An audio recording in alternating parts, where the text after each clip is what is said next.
আসসালামু আলাইকুম বন্ধুরা, আশা করি সকলে ভালো আছেন। আজকে আমি একটি গুরুত্বপূর্ণ টেস্ট নিয়ে আলোচনা করব। সেটা হচ্ছে HbA1c বা হিমোগ্লোবিন A1c।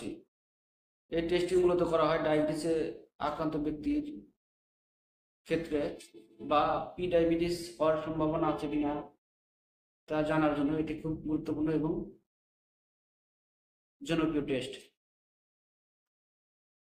ডায়াবেটিস ব্যক্তি আক্রান্ত হয়েছে, তার ডায়াবেটিসের কন্ট্রোল আছে কিনা তা জানার জন্য মূলত 6 থেকে 12 সপ্তাহ বা 3 মাসের মধ্যে ডায়াবেটিসের পরিমাণ কীরকম ছিল এবং ডায়াবেটিসের তার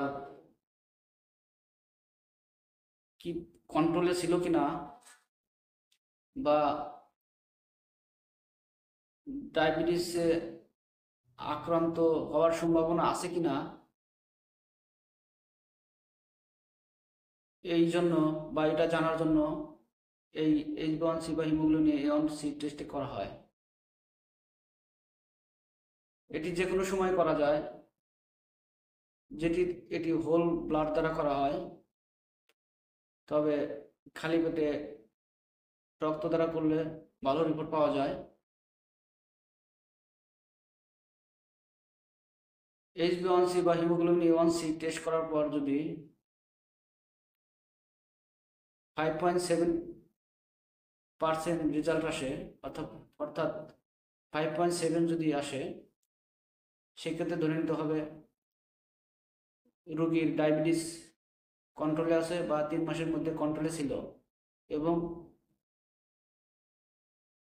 কোনো ব্যক্তি ডায়াবেটিস আক্রান্ত হয়নি বা তার ডায়াবেটিস হওয়ার সম্ভাবনাও নাই যদি 5.7 রেজাল্ট আসে, অর্থাৎ সে ডায়াবেটিস থেকে ঝুঁকিমুক্ত। তাই যারা ডায়াবেটিসে আক্রান্ত হয়েছেন বা যাদের ডায়াবেটিস হওয়ার সম্ভাবনা আছে মনে করেন, ফ্যামিলিতে আছে, তারা ইচ্ছা করলে HbA1c বা হিমোগ্লোবিন A1c টেস্টটা যে কোনো ভালো লাগে পরীক্ষা করে নিতে পারেন। ভিডিওটি যদি ভালো লাগে অবশ্যই কমেন্ট করবেন, শেয়ার করবেন। হয়তোবা আরও নতুন কোনো তথ্য নিয়ে নতুন ভিডিওতে দেখা হবে। আল্লাহ হাফেজ।